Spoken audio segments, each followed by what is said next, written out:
ఈరోజు నెల్లూరు జిల్లాకు సంబంధించి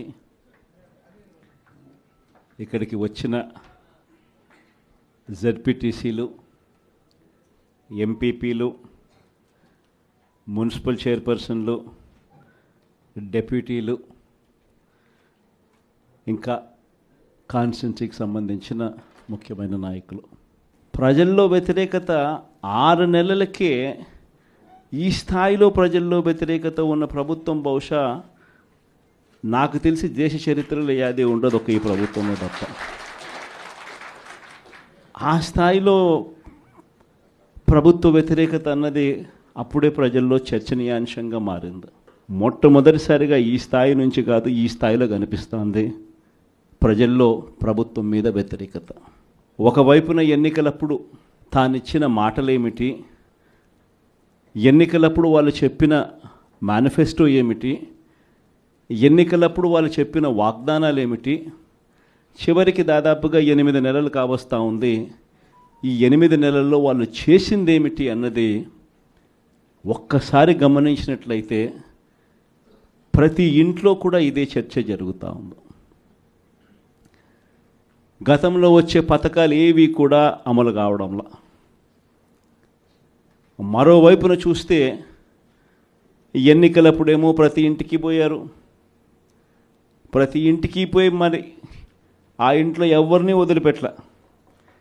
ఎవరు కనిపించినా సరే ఆ ఇంట్లో ఈ సైజు నుంచి మొదలు పెడితే చాలు, నీకు 15,000, నీకు 15,000, నీకు 15,000 దగ్గర నుంచి స్టార్ట్.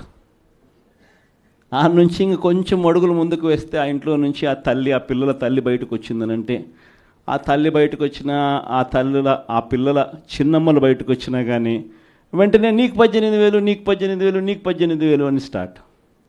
అందరితో ఆగల.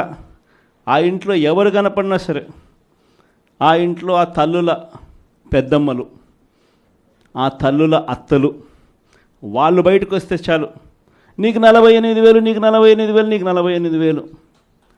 అంతటితో కూడా ఆగల. ఆ ఇంట్లో నుంచి ఒక 20 ఏళ్ళ పిల్లోడు అలా నడుచుకుంటూ బయటకు వస్తూ కనిపిస్తే చాలు, నీకు కూడా 36,000, 36,000, 36,000 అన్న మొదలుపెట్టారు. అంతటితో కూడా రాగల. ఇంట్లో నుంచి ఎవరైనా రైతుగా కనిపించాడంటే, ఒక కండువా వేసుకుని పెద్ద మనిషి ఎవరైనా కనిపించారంటే, నీకు 20,000, నీకు 20,000, నీకు 20,000 అని స్టార్ట్. ఇలా ఇంట్లో ఎవరు కనపడినా, ఏ సైజులో కనపడినా, ఈ సైజు నుంచి ఈ సైజు దాకా ఎవరు కనపడినా కూడా ఇంట్లో 15,000 నుంచి మొదలు పెడితే 48,000 దాకా ప్రతి ఒక్కరికి నీకు నీకు నీకు నీకు అని చెప్పుకుంటూ వచ్చారు. కానీ ఆ రోజు మనం అబద్ధాలు చెప్పాల. బహుశా వెనక్కి వెళ్ళి మళ్ళీ ఇది జరుగుతుంది అని తెలిసి బహుశా మళ్ళీ ఆ రోజుకి మళ్ళీ వెళ్ళి ఈ రోజైనా ఆ రోజు మాదిరిగా భావించి మళ్ళీ చెప్తారా అని అంటే బహుశా మనం అది కూడా ఎప్పుడు చెప్పమేము. ఎందుకనంటే రాజకీయాలలో ఉన్నప్పుడు క్యారెక్టరు, క్రెడిబిలిటీ, ఈ రెండిటికి చాలా విలువ ఉంది. క్యారెక్టరు, క్రెడిబిలిటీ అనేది ఎలాంటివి అని అంటే, ఒక మనిషి ఒక లీడర్గా మనం ఒక మాట చెప్పినప్పుడు అదొక కార్యకర్తకు కావచ్చు, లేకపోతే ఒక మనిషికి కావచ్చు, లేదా ఒక ఇంటికి కావచ్చు, ఒక వ్యక్తికి కావచ్చు. మనం ఒక మాట చెప్పినప్పుడు ఆ మాట నమ్ముతారు, ఆ తర్వాత చూస్తారు. ఆ తర్వాత అది జరగనప్పుడు ఆ తర్వాత ఆ మనిషికి విలువ పోతుంది. క్యారెక్టర్, క్రెడిబిలిటీ అనేది అంత స్ట్రాంగ్ పదాలు. అందుకే మనం అబద్ధాలు చెప్పలేకపోయాం. అందుకే మనం ఆ రోజు మేనిఫెస్టో గురించి మనం ఇదే మాదిరిగా రిలీజ్ చేసేటప్పుడు ఒక పెద్ద ప్రజెంటేషన్ ఈ మాదిరిగానే ఇచ్చా.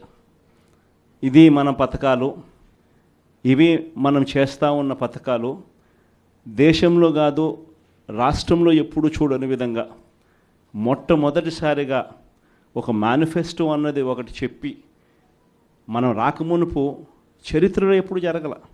మనం రాకమునుపు ఏ రాజకీయ నాయకుడైనా కూడా మేనిఫెస్టో అంటే ఎన్నికలప్పుడు ఇంతలా పుస్తకం చెప్పేవాళ్ళు, ఎన్నికలు అయిపోయిన తర్వాత దాన్ని చెత్తపుట్టలో పడేసేవాళ్ళు.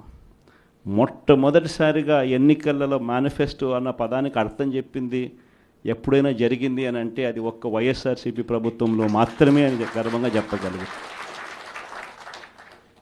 అంత గొప్పగా దేశంలో ఎప్పుడు జరగని విధంగా బడ్జెట్ ప్రవేశపెట్టేటప్పుడే సంక్షేమ క్యాలెండర్ కూడా రిలీజ్ చేస్తూ ఏ నెలలో ఏ పథకం మనం అమలు చేస్తామో ముందే చెప్పి ఆ పథకాన్ని తూచా తప్పకుండా ఆ నెలలో నేరుగా బటన్ నొక్కి నా అక్క చెల్లెమ్మల ముఖాలలో సంతోషాన్ని చూడాలని చెప్పి తాపత్రయపడిన ప్రభుత్వం దేశ చరిత్రలో ఏదైనా ఉంది అని అంటే అది ఒక్క వైఎస్ఆర్సీపీ ప్రభుత్వం మాత్రమే అని చెప్పగలుగుతాం. నిజంగా అదే విషయాలన్నీ కూడా చెప్పి చూపించాం. ఇది రాష్ట్ర బడ్జెటు, ఈ మాదిరిగా మనం చేసుకుంటూ పోతా ఉంటే మనకి ఇంత ఖర్చు అవుతూ ఉంది. చంద్రబాబు నాయుడు గారు చెప్తా ఉన్నట్టు ఇవన్నీ చెప్తా ఉన్నాడు, సూపర్ 6 అని సూపర్ 7 అని. ఆయన చెప్పిన పథకాలన్నీ అమలు చేయాలి అని అంటే 1,72,000 కోట్లు కావాలి. ఇది అయ్యే పనులు కాదు, ఆయన చెప్తా ఉండే అబద్ధాలు మోసాలు అని చెప్పి ఇదే మాటలు నేను చెప్పా. ఇదే మాటలే నేను చెప్పా. ఎన్నికలప్పుడు బహుశా ప్రతి సభలో కూడా ఇదే చెప్పా. చంద్రబాబు నాయుడు నమ్మడము అని అంటే చంద్రముఖిని నిద్ర లేపడమే అని చెప్పా. చంద్రబాబు నాయుడు నమ్మడము అని అంటే పులి నోట్లో తలకాయ పెట్టడమే అని కూడా చెప్పిన. ఈరోజు ఆ రోజు నేను అన్న మాటలు, ఆ రోజు సభల్లో నేను అన్న మాటలు ఈరోజు ప్లే చేసి చూస్తే, ఈరోజు ఆ వీడియో క్లిప్పింగ్లన్నీ మళ్ళీ వింటే జగన్ ఎంత కరెక్ట్గా చెప్పినాడబ్బా అని చెప్పి ఈరోజు ఎవరైనా అనుకునే పరిస్థితి. ఈరోజు ప్రతి ఇంట్లో పరిస్థితి ఏమిటి అని అంటే, ఇంతకుముందు మనం పథకాలన్నీ ఇచ్చేటివన్నీ ఇస్తూ ఉంటుంది. ప్రతి నెల ఏదో ఒక పథకం ద్వారా ఏదో ఒక మేలు జరిగించే కార్యక్రమం జరుగుతూ ఉన్నది. జగన్ ఉన్నప్పుడు కనీసం పలావన్నా పెడతా అన్నాడు. జగన్ పోయాడు, చంద్రబాబు నాయుడు వచ్చాడు, బిర్యానీ పెడతానన్నాడు. చివరికి బిర్యానీ పోయింది, పలావ్ పోయింది, 2 పోయినా ఈ పొద్దు అని చెప్పి ఈరోజు ప్రతి ఇంట్లో కూడా ఈరోజు చర్చనీయాంశంగా మారింది. ఈరోజు చంద్రబాబు నాయుడు చెప్పిన ప్రతి పథకం కూడా, ఇంతకుముందు మనకు ఇప్పటికి చంద్రబాబు నాయుడుకి తేడా ఏమిటి? ఇంతకుముందు ఒక 7 నెలల కిందటకు పోయి చూస్తే జగన్ ప్రభుత్వం ఉన్నది, మన ప్రభుత్వం ఉన్నది. మన ప్రభుత్వంలో మరి ఎందుకు ప్రతి పథకము ఎటువంటి ఇబ్బంది లేకుండా ప్రజలకు అన్నీ కూడా డోర్ డెలివరీ జరుగుతూ ప్రజలందరి ముఖంలో సంతోషాన్ని చూస్తూ ప్రతి పథకం ఎందుకు ఎలా అమలు అయింది? మరి చంద్రబాబు నాయుడు వచ్చినాడు, తేడా ఒక్క ముఖ్యమంత్రి ఒకడే మారాడు. మరి ఎందుకు చంద్రబాబు నాయుడు చేయలేకపోతా ఉన్నాడు? ఈ అంశం అన్నది ప్రతి ఇంట్లో ఇప్పటికే చర్చనీయాంశం అయింది. ఏం తేడా ఉంది? ఒక ముఖ్యమంత్రి ఒకడే మారాడు. మరి జగన్ హయాంలో ఇవన్నీ ఎందుకు జరిగాయి? మరి జగన్ హయాంలో జగన్ దిగిపోయిన తర్వాత చంద్రబాబు నాయుడు వచ్చిన తర్వాత ఎందుకు చంద్రబాబు నాయుడు చేయలేకపోతా ఉన్నాడు? ఈ అంశం ప్రతి ఇంట్లోనూ కూడా చర్చ. నిజంగా చంద్రబాబు నాయుడు చెప్పిన హామీలు, వాగ్దానాలన్నీ గాలికి ఎగిరిపోయాయి. మరోవైపున చూస్తే ప్రతి ఇంట్లో ఈరోజు చర్చ ఏమిటంటే, 8 నెలలు అయిపోయింది, సంక్రాంతి వచ్చేసింది, అదే జగనే ఉండి ఉంటే, అదే వైఎస్ఆర్సీపీ ప్రభుత్వమే ఉండింటే ఏప్రిల్ మాసంలోనే వసతి దీవెన వచ్చేది, డ్వాక్రా అక్క చెల్లెమ్మలకు 0 వడ్డీ ఏప్రిల్ నెలలోనే వచ్చేది, మే నెల వచ్చేసరికి జగనన్న విద్యా దీవెన వచ్చేది, రైతులకు ఉచిత పంటల బీమా వచ్చేది, రైతులకు రైతు భరోసా వచ్చేది, మత్స్యకార భరోసా వచ్చేది, డీజిల్ మీద సబ్సిడీ కూడా ఇచ్చే కార్యక్రమం జరిగేది. జూన్ మాసం వచ్చేసరికి జగనే ఉంటే అమ్మఒడి పథకం కూడా పడి ఉండేది. జూలై మాసం వచ్చేసరికి వైఎస్ఆర్సీపీ ప్రభుత్వమే ఉంటే వాహనమిత్ర పథకం పడి ఉండేది, కాపు నేస్తం వచ్చి ఉండేది, చిరు వ్యాపారులకు జగనన్న తోడు పథకం కూడా పడి ఉండేది. ఆగస్టు మాసం వచ్చేసరికి వైఎస్ఆర్సీపీ ప్రభుత్వమే ఉంటే జగనన్న విద్యా దీవెన వచ్చి ఉండేది, నేతన్న నేస్తం డబ్బులు పడి ఉండేటివి. మళ్ళీ సెప్టెంబర్ మాసం వచ్చేసరికి వైఎస్ఆర్ చేయూత డబ్బులు కూడా అక్క చెల్లెమ్మల ముఖంలో సంతోషం కనిపించే విధంగా కలకలలాడుతూ కనిపించేది. అక్టోబర్లోకి వచ్చేసరికి వైఎస్ఆర్ రైతు భరోసా 2వ విడత పడి ఉండేది. నవంబర్లోకి వచ్చేసరికి జగనన్న విద్యా దీవెన రైతులకు 0 వడ్డీ కింద జమ అయి ఉండేది. డిసెంబర్లోకి వచ్చేసరికి ఈబీసీ నేస్తం పడి ఉండేది, లా నేస్తం వచ్చి ఉండేది. పిల్లలందరికీ 8వ తరగతి చదువుతా ఉన్న పిల్లలందరి చేతుల్లో ట్యాబులు కూడా కనిపించుండేటివి. జనవరికి వచ్చేసరికి రైతులకు మళ్ళీ చివరి దఫా రైతు భరోసా సమ్ముబడి ఉండేది. చిరు వ్యాపారాలకు జగనన్న తోడు అందుండేది. సంక్రాంతి సమయానికల్లా అక్క చెల్లెమ్మలకు ఆసరా కూడా పడి ఉండేది.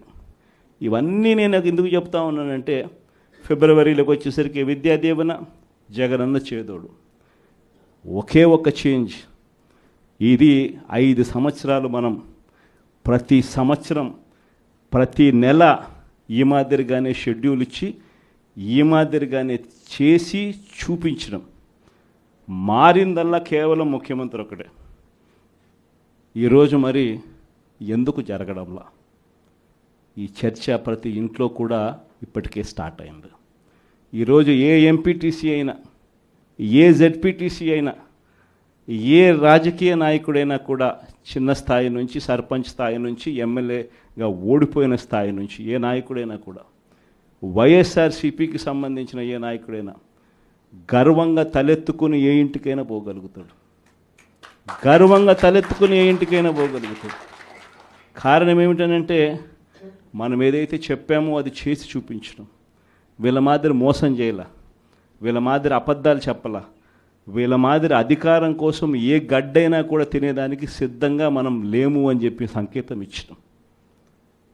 వైఎస్ఆర్సీపీ కార్యకర్తగా కాలర్ ఎగిరేసుకొని ప్రతి ఇంటికి వెళ్ళే ధైర్యం ఒక వైఎస్ఆర్సీపీ కార్యకర్తకు మాత్రమే ఉంది. ఇదే 8 నెలలు అయిపోయింది. తెలుగుదేశం పార్టీ కార్యకర్తలు ఏ ఇంటికి కూడా పోలేని పరిస్థితి, ఏ ఇంటికి వాళ్ళు వెళ్ళే పరిస్థితి, ఏ ధైర్యము వాళ్ళకు లేదు. ఎందుకనంటే ఏ ఇంటికి వాళ్ళు వెళ్ళినా కూడా ఇంత చిన్న పిల్లోడి దగ్గర నుంచి ఇంత పెద్ద వయసులో ఉన్న వాళ్ళు సైతం ప్రతి ఒక్కరూ కూడా ప్రశ్నిస్తారు చంద్రబాబు నాయుడు గారి కార్యకర్తలను. మా 15,000 ఏమైందని చెప్పి చిన్నపిల్లలు అంటారు, మా 18,000 ఏమైందని చెప్పి ఆ తల్లులు అంటారు, మా 48,000 ఏమైందని చెప్పి ఆ అత్తలు పెద్దమ్మలు అంటారు, మా 20,000 ఏమైందని రైతులంతా ఉన్నారు, మా 36,000 ఏమైందని పిల్లలు అంటా ఉన్నారు. ఏ ఒక్కరూ కూడా ప్రశ్నించేదానికి రెడీగా ఉన్న పరిస్థితిలో వీళ్ళు పోలేని పరిస్థితిలో కనిపిస్తూ ఉంది. ఒకవైపున ఇవన్నీ కనిపిస్తూ ఉన్నాయి.